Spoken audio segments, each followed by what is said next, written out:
Golden Radio Hour. In just a moment, X-1. But first, a quiz program does not always improve your IQ, but what's an NBC radio quiz program? Well, you can be sure it'll improve your disposition. Yes, NBC offers listeners a laugh lesson every Wednesday night with two fun-filled question-and-answer shows. One is Truth or Consequences, and though you may never learn why a chicken crosses the road, you'll howl as contestants perform the stunts dreamed up by MC Jack Bailey. The other is You Bet Your Life, and with a quizmaster like Groucho Marx, your good time is always guaranteed. Hear Truth or Consequences and You Bet Your Life with Groucho Marx tomorrow. Now stay tuned for X-1 on NBC. Countdown for blast off. X-5, 4, 3, 2, X-1, fire.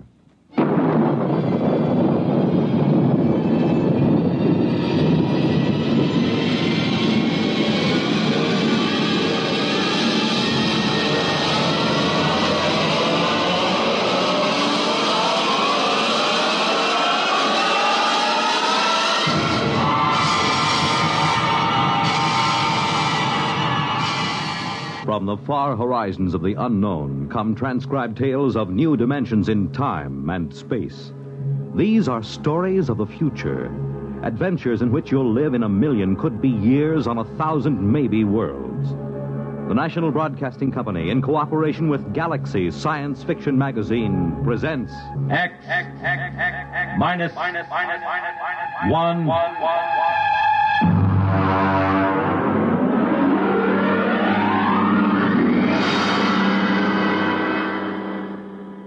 Tonight, Project Trojan by Ernest Kenoy.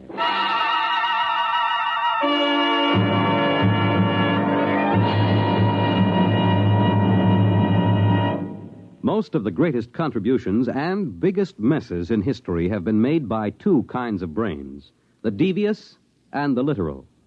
We quote from the monthly column written for Galaxy by its editor, H.L. Gold.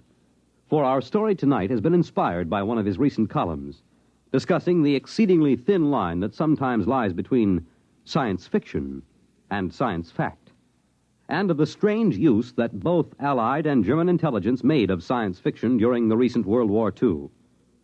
Our report, of course, is entirely fictional, but similar schemes are known to have been attempted by both sides. And now, here is Project Trojan.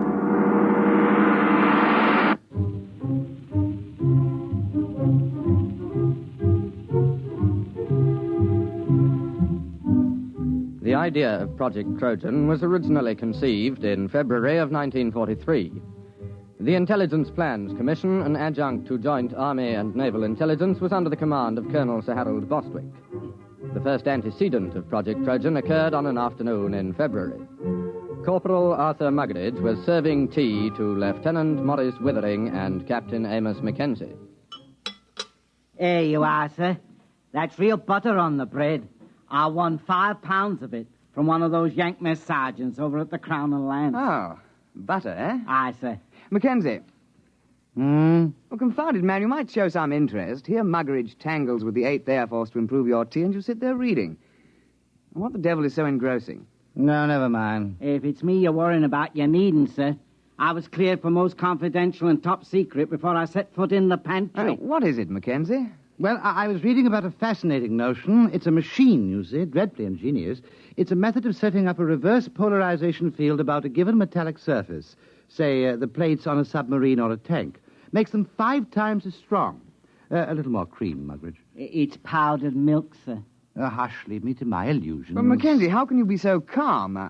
Don't you realize what this means? Tanks 5 times as strong? Is it in production? I mean, when are the first models going to combat? But it's certainly been a well-kept secret. I wouldn't say that. There's about 50,000 people who know all about it here in England. And, of course, a great many more in America. Oh, that's impossible. But I doubt if it will ever be used in combat. But you're stark raving crackers. A secret like... Where did you find this? Now, let me see that. Here you are. Incredible science fiction. It's an American magazine. You mean this is a story, one of those Jules Verne things? You've been pulling my leg. Aye? Well, I mean, after all... Well, Captain Mackenzie, I hardly think that... Well... Now, don't get stuffy, man. After all, to chaff me before the ranks. I don't mind, sir. But it did have you going, didn't it? Well, it sounded plausible. I don't know a confounded thing about electrical fields. Even if you did, it might take you in, huh? You see, the trick these science fiction lads do is to take something that's solid as a rock and then to push it just a wee bit forward till you simply can't tell where the science ends and the fiction begins. Still, I wish you'd exercise your ingenuity in deceiving Jerry rather than me. Good Lord. That's a fine idea. What is? If an intelligent, brilliant officer and gentleman like yourself might be taken in by a wild tale like this, whom else's leg might we pull? Huh? Muggeridge, another bread and butter sandwich, if you please, and take one yourself.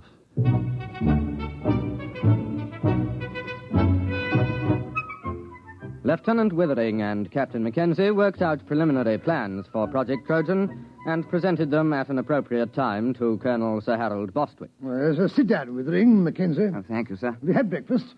I understand Corporal Muggeridge has been playing darts with the Yanks again. There are fresh eggs for breakfast. We've had breakfast, sir. Oh, well, then. We have a plan, sir. Huh? Oh, capital. You remember, sir, our intelligence reports indicated a concentration of German research scientists working near Hanau. Certainly, I recall. They've got the whole lot of them inside a mountain. We tried bombing. I doubt if they even noticed. They're supplying the basic research for the German guided missile program. Yes, we know that. The reaction motor for the V-1s came out of the Hanau lab. Oh, Muggeridge! Oh, you see, sir, if a considerable number of those research scientists were diverted to another project, the rocket program would be crippled. Yes, well, of course it would. What are you going to do? Advertise in the Times and offer them high wages? Aye, sir. Oh, Muggeridge, this coffee. No, sir. Next time you go to the Crown and Lance, keep coffee in mind, will you? Aye, sir. Only the Yanks are getting fair dives at darts. It was touch and go with the eggs. Oh, we can only expect you to do your best. I'll try, sir. Well, now, come to the point, gentlemen. Suppose the Germans got hold of one of our top new development weapons. Something so completely overwhelming that they'd have to pull almost every man off rockets to work on it. Now, look here, Mackenzie. Those Jerry scientists are not exactly playing about with small boys' chemistry sets. They're a cut above our own chaps in several fields. What makes you think you could plant something on them? Science fiction, sir. I beg your pardon? You see this magazine? Yes, incredible science fiction. Oh, what's that chasing that girl there? That's a Martian, sir. You can tell by his tentacles. Mackenzie, are you stringing this along preliminary to applying for compassionate leave on the grounds that you're overworked? No, sir. It's a good plan. We invent a weapon that might exist but doesn't. And we leave it lying about where the Germans can snaffle it. And then they take most of the scientist fellows off the rocket program to work on our weapon. And that's the most preposterous nonsense I've ever heard. But, sir... I don't want to hear anything more about it. Yes, sir. I suppose she was right. Who was right? This Wren. I met her going up to London. Rather proper little type till you got to know her. But then she's rather a firebrand. Captain Mackenzie, please spare us the sordid details of your off-duty peculations. Sorry, sir. You see, she's the secretary to Admiral Sir Alan Grummins. They're talking of dropping this unit. They feel that other intelligence groups are quite competent to handle the routine, unimaginative work that we've been doing. Oh, I see. Mm-hmm. Of course, they'd reassign personnel. Mm-hmm. Would you say this science fiction scheme of yours was imaginative? Oh, it's practically visionary. Well, suppose you do some preliminary work. Thank you, sir. Routine, eh? Unimaginative, eh? Bah!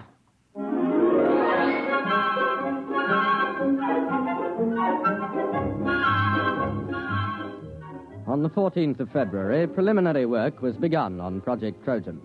At first, Lieutenant Withering and Captain Mackenzie worked alone, researching the source material of the project. Slamming the firing keys, brick blasted down on the Krull warship. Bright beams of crisp destruction lanced out from the giant dreadnought and licked along the plates of Brick's one-man scout. Nothing in that one. And what have you got? It's a story about two robots who fall in love. What's the name of that Johnny who came closest? Herman. Jad Herman. He got half a dozen ideas that are close. Where do you suppose he is? Somewhere in the States, I suppose. That's no use, then. Why? Look, man, perhaps we can put a query through Central Chafe Intelligence. The Yanks ought to be able to dig up this Herman chap for us. No. It's worth a try.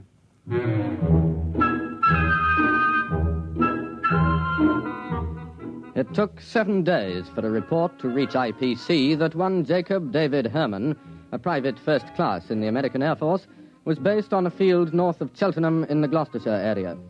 Lieutenant Withering and Captain Mackenzie requisitioned transport and visited Herman at his place of duty. You don't mind if I go ahead with my job, do you? I gotta have this place ready for inspection by 1300. Go right ahead. Hand me the cleaning powder, will you, please? Oh, yes, very well. Say, what do they put in porcelain in England? You break your arm trying to get it clean. Private Herman, you are Jad Herman, writer? Yeah, that's a pen name, Jad. I use it for SF stuff. I used to write for the Confessions under the name of Cynthia Herman. I remember one article. I was saved by the YWCA from a life of shame. We're interested in your science fiction articles at the moment. Oh, yeah? Well, I knew we had some sci-fi fans in England. Oh, we're not exactly sci-fi fans. We're from... anybody else here? Well, look for yourself. There's no hiding place down here. Well, we are from Intelligence Plans Commission. Uh-huh. We need your assistance, Mr. Herman. No kidding. Yes, we have a project that calls for your particular talents. You got a latrine needs cleaning? We're quite serious, Mr. Herman. Will you kindly pack your things and be ready to come with us within 1 hour? Oh, I'm sorry, gentlemen. I couldn't possibly leave until after inspection. I've got too much of myself invested in this latrine. But after that, I'm at your service.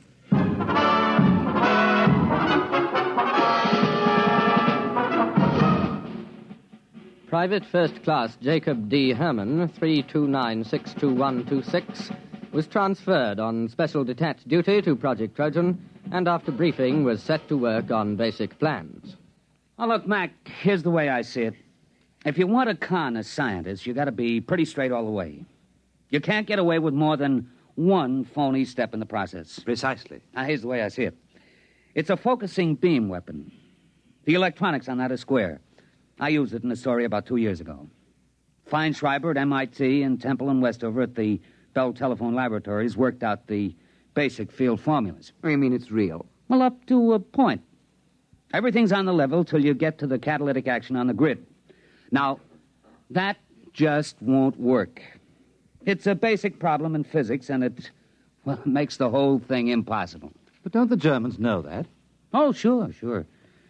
You see, you make up plans for the weapon, call it a death ray. You let the Germans steal everything but the catalyst formula. They'll think we've got it licked, and they'll break their necks trying to duplicate it before we put the weapon in production. I see. But we can't call it a death ray. Well, how about projector, electronic grid deflecting type 3? That has a broad ring to it, my lad. I've got the basic idea of the thing, but you'll have to get some of your science boys to work it out. Oh, we'll put a requisition into the Manpower Commission in the morning.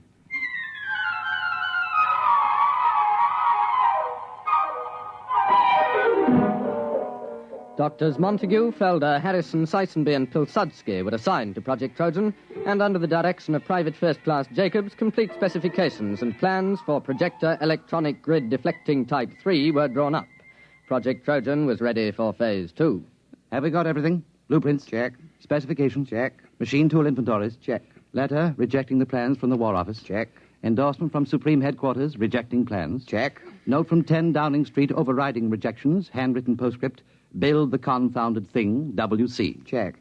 Don't you think that's going a little too far, the rejections? Not at all. That's the master touch. A rejection of an idea by the War Office makes it appear most genuine. All right. Private Herman, if this thing were real, if it could be built, what would it do? Oh, don't ask. You could blow a hole in a mountain 10 miles away. Well, you could knock down a whole wing of bombers without even aiming. Oh, dear. Lucky it won't work. I should say so. Oh, well, now to get this lovely thing into Jerry's hands.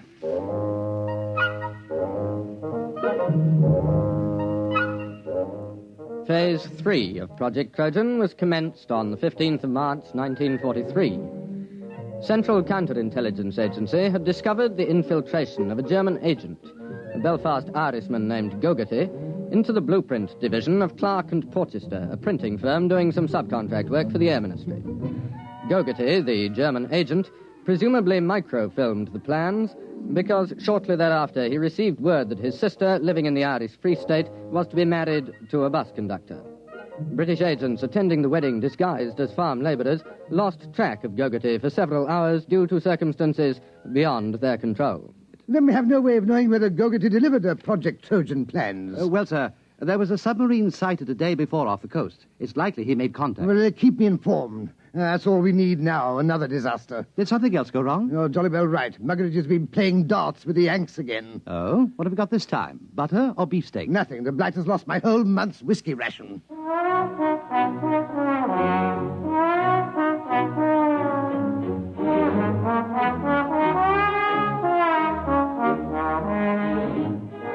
Now the cover operation supporting Project Trojan was undertaken.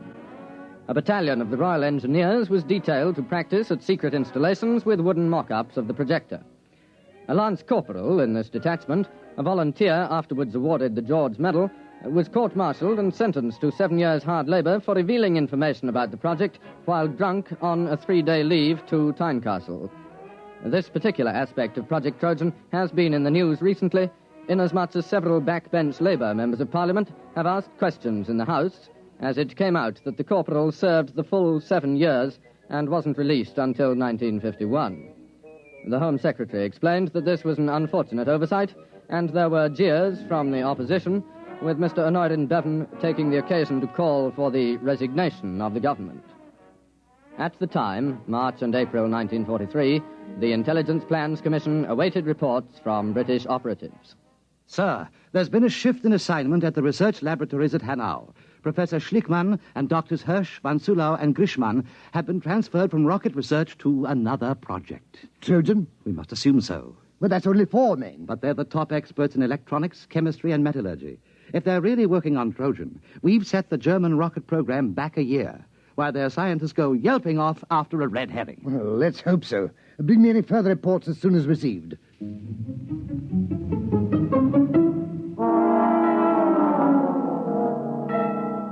British intelligence reports filtering back through occupied Norway and neutral Sweden continued to indicate the success of Project Trojan. 4 more top scientists were known to be transferred from the rocket research base at Peenemünde to the Hanau laboratories. Definite knowledge was obtained that the new assignment was a startling new weapon, agreeing in detail with Project Trojan. What a sally, Mackenzie. What a stunt. Yes, sir. We shall have to have a little party to celebrate. We'll have that Herman chap in for a drink. I'm sending Muggeridge off to play darts with some of the Free French over at Germain Manor. He ought to be back soon with the champagne.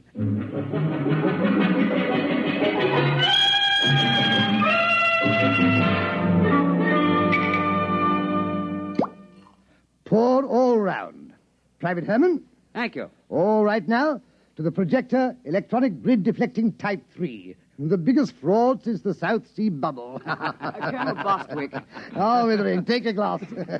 We're just drinking to Trojan. Well, I think I'd rather not, sir. What do you mean? There's a dispatch from Germany. What about it? A section of the mountain overlooking Hanau has disappeared. What? It's true. It was on the reconnaissance maps yesterday, and it was gone this morning. A 10-mile slice of mountain. That's impossible. Oh, it isn't. It works. Trojan works. But it can't. There's no catalyst. It's impossible. All our scientists said so. Well, I guess they were wrong. It works. They must have found the catalyst. I suppose we should have foreseen that.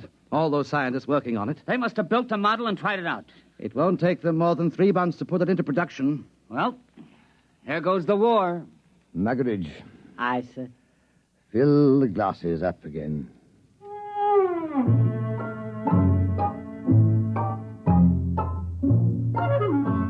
Intelligence Plans Commission now waited for additional dispatches concerning the reaction to Project Trojan in Germany. It was decided as a matter of policy to confine knowledge of these latest developments to the personnel of the project. Anything new, Mackenzie? No, sir, except that aerial reconnaissance confirms the damage to the mountain at Hanau. It's not quite as extensive as the first dispatch, but it is a bit of a hole. Oh, what do they think caused it? The Air Ministry seems to feel that an ammunition dump must have blown up. Couldn't that be it? I'm afraid not, sir. We have an intelligence report about several captured British and American tanks being brought to Hanau for testing. They were spotted the next day, completely destroyed. Trojan? Trojan. There's been an alert at factories producing parts for V-1 and V-2 rockets to prepare for retooling. They're going to make the projector? It would seem so, sir. Well, I suppose I'd better go up to London tomorrow and make a clean breast of it. I'm afraid so, sir. Well, that's the end. Seems rather unsporting, doesn't it? Just handing the war over to them. I hate to think what the War Office will say. Not to mention the Prime Minister.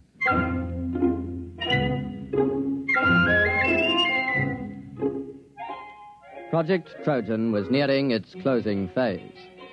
At precisely 0600 the next morning, Colonel Sir Harold Bostwick ordered his staff car and, taking a thermos of tea, proceeded to leave his office.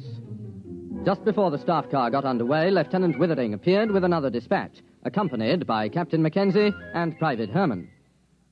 Colonel Bostwick, sir. Wait. So what is it, Withering? Another dispatch. Well, don't please. It's bad enough. There's been another disaster at Hanau. They knocked another mountain with our little present to them? No, sir. They've knocked themselves out. What? The laboratory under the mountain. It's exploded. It has? Went up like a Roman candle. We've got pictures. There was a flight of mosquito bombers over at the time. What happened? The projector. It backfired. How do you know? It had to. That's why the catalyst is impossible.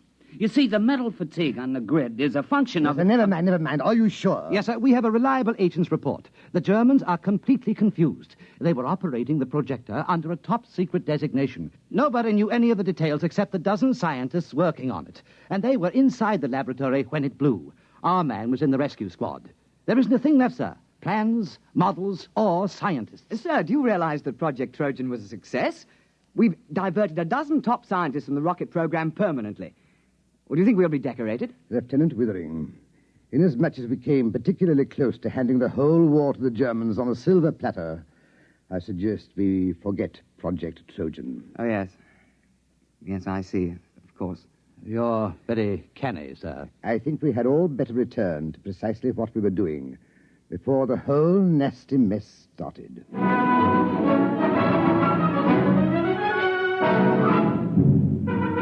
The final phase of Project Trojan was completed on the 22nd of March, 1943. The file, through some inadvertent error, was lost before the Intelligence Plans Commission had a chance to report to the War Office. All personnel returned to their previous assignment. All right. No splashing on the floor. I gotta get this latrine ready for inspection by 1300.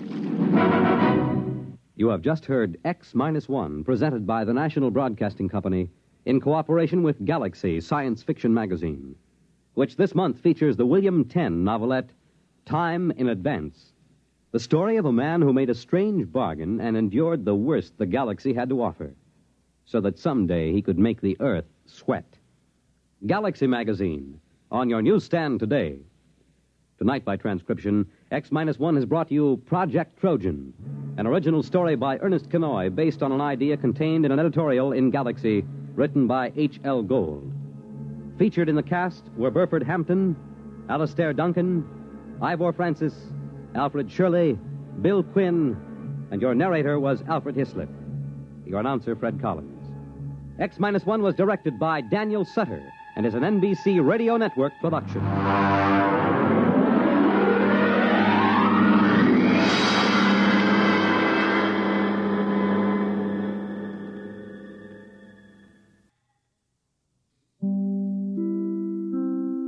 And now stay tuned for X-1 on NBC.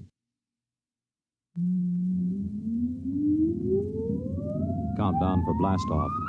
X-5, 4, 3, 2, X-1, fire.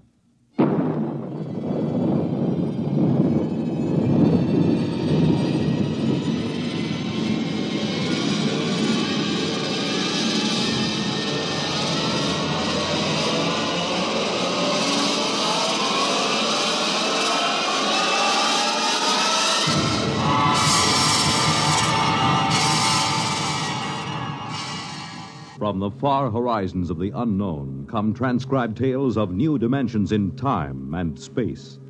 These are stories of the future, adventures in which you'll live in 1,000,000 could-be years on 1,000 maybe worlds. The National Broadcasting Company, in cooperation with Galaxy Science Fiction Magazine, presents X minus 1.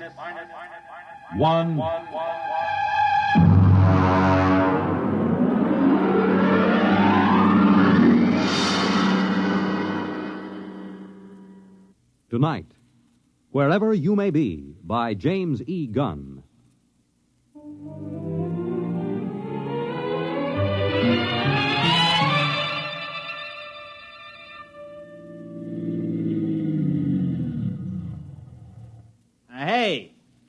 Hey, you.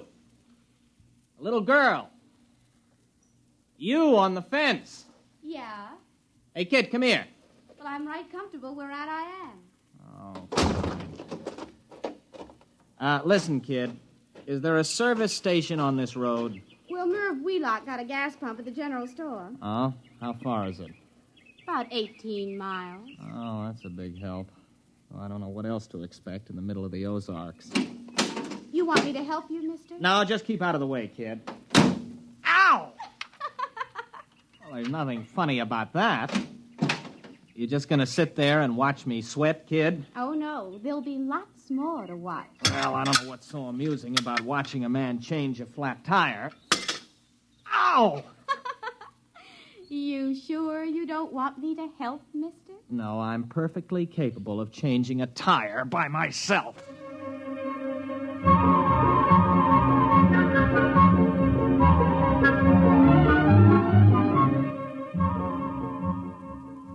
Look out, mister. It's rolling away. What? Your tire. It's rolling away. Hey, come back here, you. Well, this is the most sadistic tire I ever... Now, stay put. Why don't you go home? Can't. Why not? I run away. Oh, well, that's tough.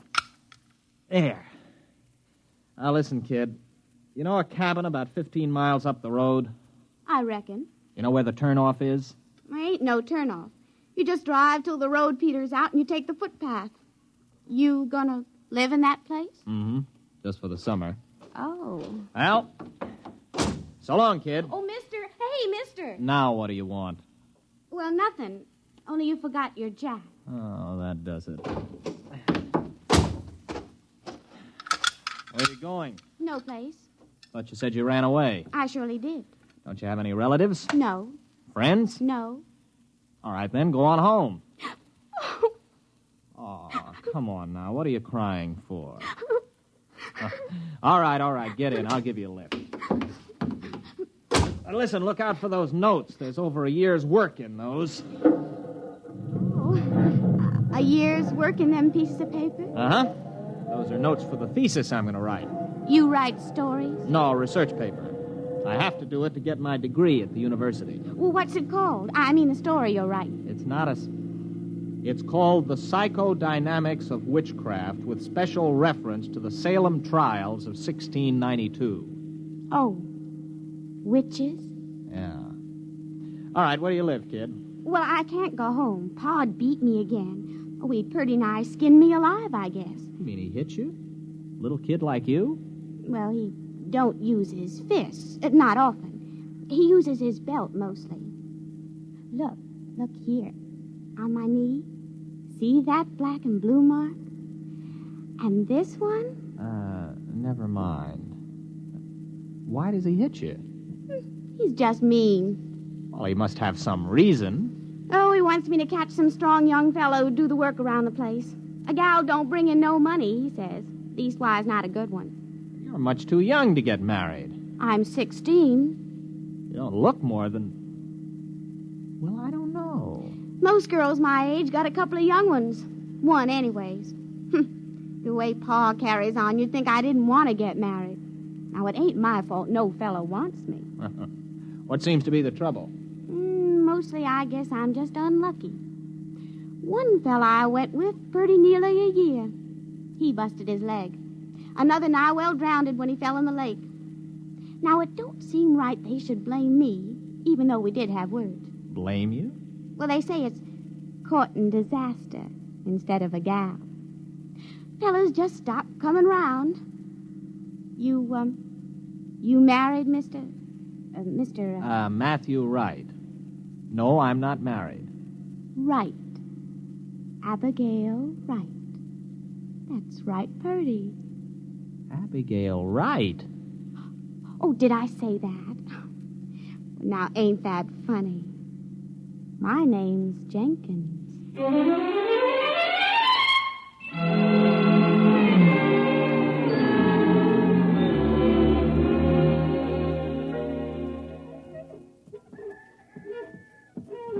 Mr. Jenkins?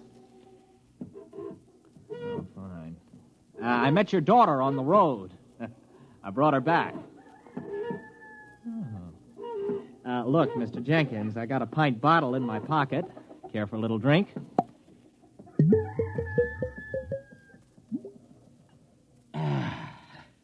Terrible week. Well, I'm sorry. I repeat, I brought your daughter back. Why? Well, she had no place to go. She ran away. Now, look, Mr. Jenkins, I realize that teenage daughters can be a nuisance, and after meeting your daughter, I can understand how you feel. Still in all, she is your daughter. Got my doubts. Now, Mr. Jenkins, your daughter may have given you good reason to lose your temper, but beating a child is never sound psychology. Beat her? You mean wallop her, whale her? Man, I never laid a hand to her. I dasn't. But she said... Come in here. Oh, now, Mr. Jenkins, I assure you... Come in the cabin. You look around this here room, mister. See them dishes all over the floor, those chairs all splintered like they was kindling, that table turned over bottom side topmost like a turtle on the road? You think I beat her? Well, the place is a shambles. I ain't saying Abby did it. But when she gets unhappy, things happen. Dishes come flying through the air. Funny things happen around Ab. Ever since she started filling out 5 or 6 years ago. Well, she's only 16. 16? Don't let on I told you, but she's past 18. There, you see? Well, it just fell off the shelf. Well, look, you're a city fella, passable looking. Why don't you take her with you? What? Oh, now, wait a minute, Mr. Jenkins. But she's right pretty when she fixes up, and she can cook right smart. Go on, take her. Well, you must be mad. You can't give a girl away like that. If you'll excuse me, I think I'd better be going. Nobody asked you to bring her back. The gal eats more than I do. Oh, now, look, here. Here's $10. Buy yourself a jug. Well, I'd like to, but I can't do it. It ain't worth it. You brought her back. You can take her away. Oh, here's 15. Well, I should know better. All right, mister. I'll get her. It ain't no use, though, I can tell you, mister. All right, Abigail. Get out of the car. You're home. But, Pa... Oh, he isn't mad at you. He's welcoming you back. Now, come on, get out. Dirty, nasty old man. Serving right off that bottle he's pulling busted right over his head. Goodbye, Abby. And remind me never to see you again.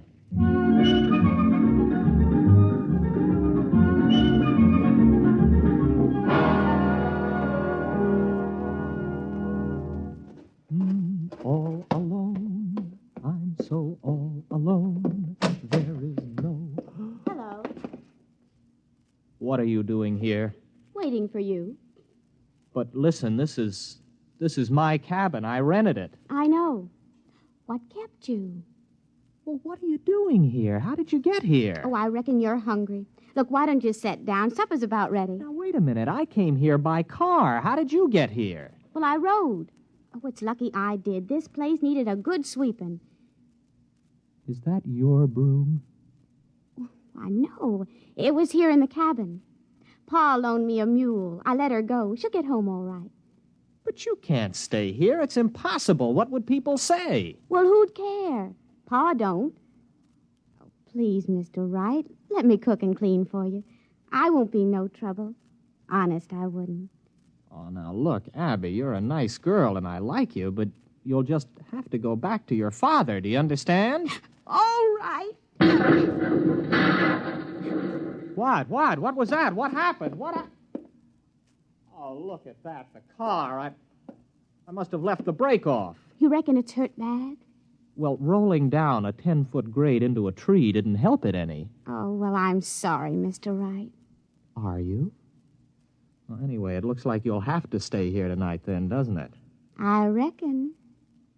I could have sworn I put that brake on.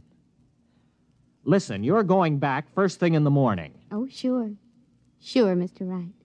I understand.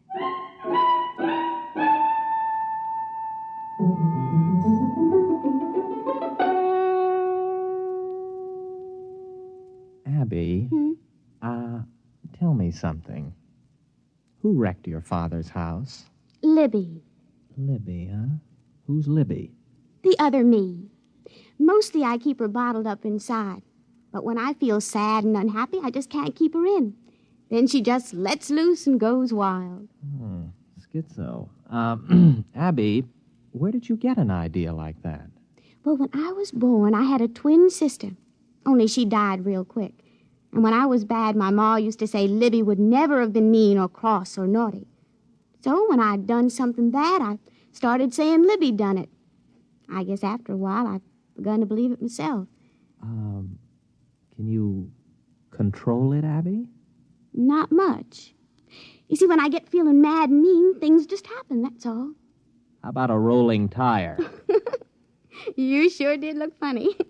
Oh, I was just feeling mean about Pa, I guess, and I took it out on you. I don't believe it. It's absolutely impossible. It's primitive. It's straight out of Fraser's Golden Bough. There's got to be some explanation. Illusion or hypnosis. There's got to be some physical explanation. Well, I don't see why. I mean, if a thing just happens, you don't have to explain it. It's just there, ain't it? All right. Here. Now, make that cup move. Why? I want to see you do it. But I don't want to.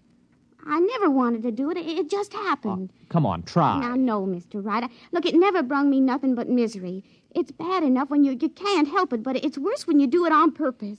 Nothing good will come of it. Come on, try. I want you to. Move that cup. Now, go ahead, Abby. Just move it without touching it. I can't. I just can't. Why not? Why can't you? I don't know. I guess it's because I'm happy. Oh. You can't move it now. No. All right. All right, then get your things. You're going back to your father right now. No, I ain't going. I can't. Listen to you. You're a stupid backwoods girl. Can't. What kind of a way of talking is that? You're going back to your father because you're an ignorant, dirty hillbilly. Abby, you did it. You did it. It came right at my head. Do I have to go back? Oh, no, sir. Not if you help me. Abby, I've got a hold of something here that... What a thesis!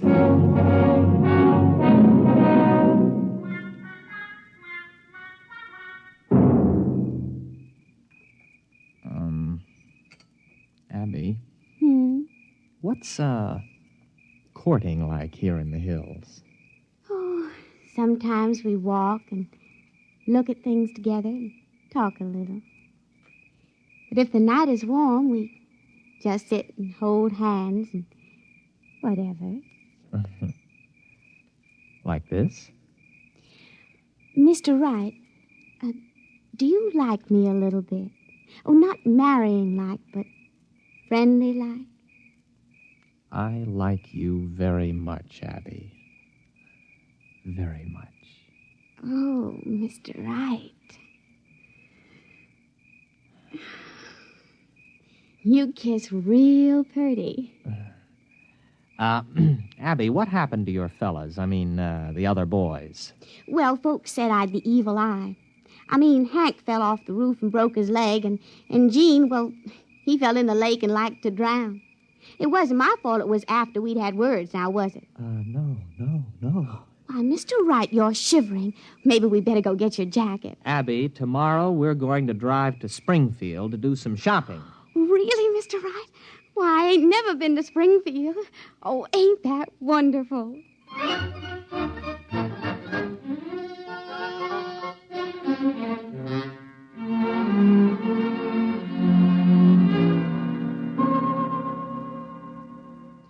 Mr. Wright. Huh. Are you happy, Abby? Oh, it's the happiest I've ever been in my life. I mean, eating in a fancy restaurant and even dancing and all. And now us just sitting here together in the moonlight. I never thought anything like this would happen to me.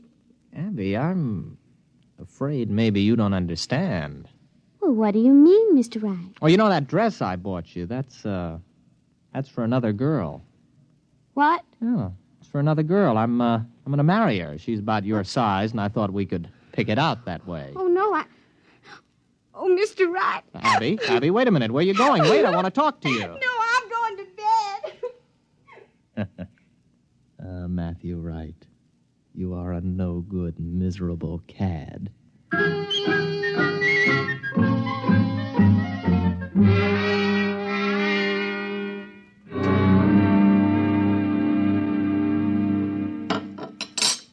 You want any more coffee? You still feel bad, Abby? You want me to move that cup for you today? I can do it real good. How do you know? Well, I just got a feeling. Look. You can do it now? Sure, I guess. There, it's getting easier. Look, Abby, I want to get some things out of the car. I just happen to have them things for tests. There may be other powers. Well, I don't care much one way or the other, Mr. Wright. If it makes you happy, it's all right with me.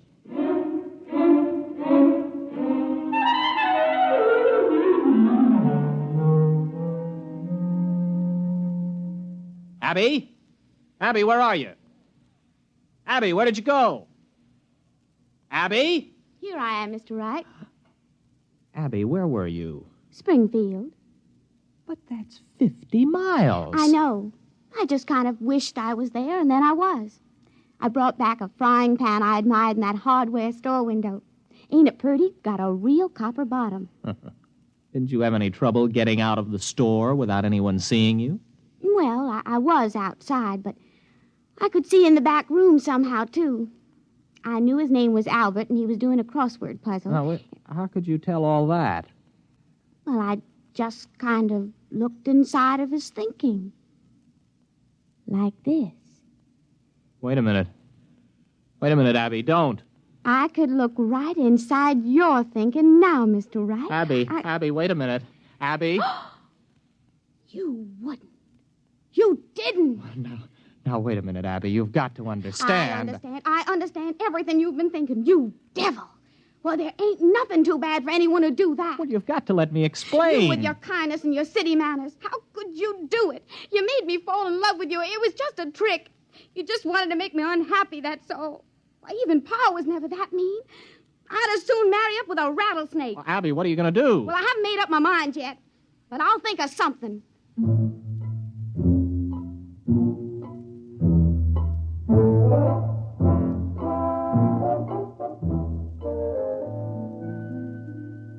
Well, I've got to think of some way out of it. She's in that other room thinking what to do to me. I've got to think of some way. No, it's no use. As soon as I think of it, she knows. Oh, got to keep my mind busy. Mary had a little lamb. Its fleece was white as maybe if I could get her father. No. If there are 2 outs and bases loaded, or men on first and second, and a ball is hit, which, in the opinion of the umpire, can be handled by an infielder, the infield fly rule shall be invoked, and the batter is called out. The base runners may advance at their own peril. Their peril. I've got to think. No, I mustn't think. Oh, no, she's absolutely certain now she can do anything she wants to. I've got to act on the spur of the moment, keep my mind crowded with something else. Oh, it's a lovely day. Breathes there a man with soul so dead. 'Twas brillig and the slithy toves did gyre and gimble in the wave. Froggy went a-courting, and he did ride, sword and pistol by his side, ring Tom Body Michicambo. Full fathom 5 my father lies, of his bones are coral made. Seabirds hourly toll his knell, hark, I hear them, ding-dong dell. That's pretty. Abby! Where are we going? Oh, Abby. What are you doing here? I couldn't let you leave without me. I've got plans for you. Oh? Very interesting plans. But how could you tell I left? I was thinking all sorts of other things. Mm-hmm. Matt, you were thinking some of the cutest little rhymes. Oh, but that was on top. On top? Why, sure. Way underneath, I could hear plain what you were thinking about running away in this old car. Well, then why didn't you stop me? Conk out the motor or something. Oh, I didn't want to. I told you I could see way down underneath the top of your thinking. And you know what I found there? All the time, even when you were making me unhappy to test all them strange things I learned how to do, way down deep, you're in love with me. I am? Surely true. So, we're going to get married. Are we? Mm-hmm. There isn't much you can do about it now, is there? No. No, I suppose not, but... You know, it's a frightening thought getting married to you, Abby. A wife who can read your mind and all the rest. Oh, I wouldn't worry about it, darling. Why, I can only do those things when I'm downright miserable. Everything will be perfectly all right. Just as long as you keep me happy.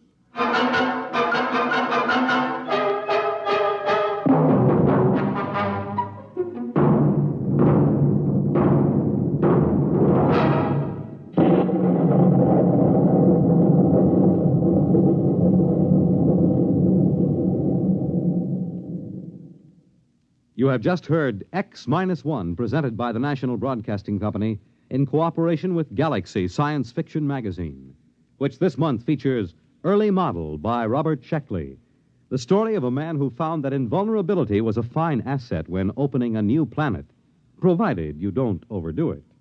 Galaxy Magazine, on your newsstand today. Tonight, by transcription, X-1 has brought you Wherever You May Be, a story from the pages of Galaxy written by James E. Gunn and adapted for radio by Ernest Kenoy. Featured in the cast were William Redfield, Patsy O'Shea, and Jack Orrison. Your announcer, Fred Collins. X-1 was directed by Daniel Sutter and is an NBC Radio Network production.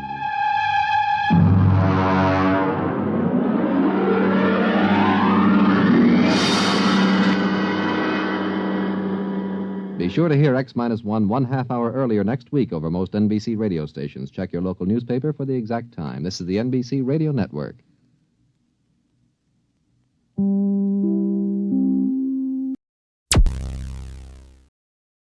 Thank you for listening. Please like and subscribe.